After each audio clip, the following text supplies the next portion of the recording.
Nya ta le ke mi follow ma. Me ma cancer de la mira. Ehun de le fo ya. Dodge Charger. Ehun yere ro. Oh, elle est bien to.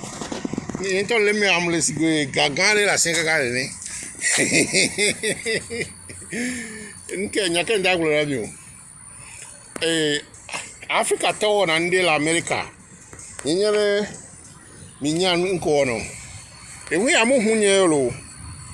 Mu haye sadi be mo mo haye chon ehunye agble ehunye nto agble klimatizo ya be ndem lo do o da jirero nda kwena ma ucha be ndo guarantee loji e cha gayo la tukola tu assurance be ne ndegble ntia donc ko le dra hunye ro o so ya nam e ate no bon 2 jours le 3 jours qui me mato so no fifia.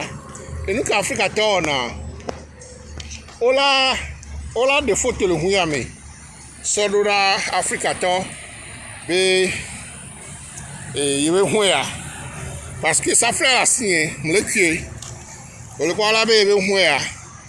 Nous les ans, dernier bon 6 mois. Et nous la tête, on te la tête d'avant fallo. Huya nya d'atu bien le corps. D'accord ma oreta. Voilà on te la tête d'avant fa. Ko dia no da hu le fi an kekere ko la tue alo mu su bo kwa la te hu nyere ne hu de ko Mercedes o di o la te de ko gala yivire ko bo o la so globe yo cha hu ya le osi fifia no mu nyo a o la no so be ame ava America PV alo peton ya hu le sigba wa ajelo fi ya ma so ku me so fiomi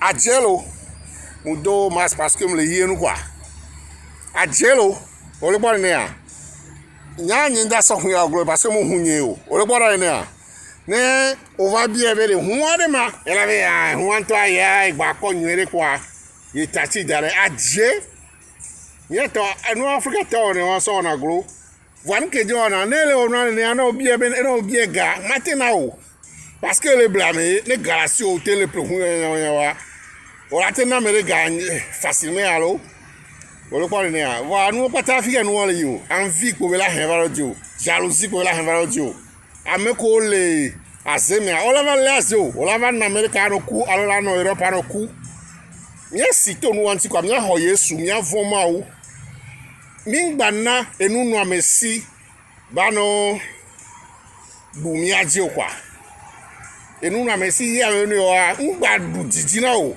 na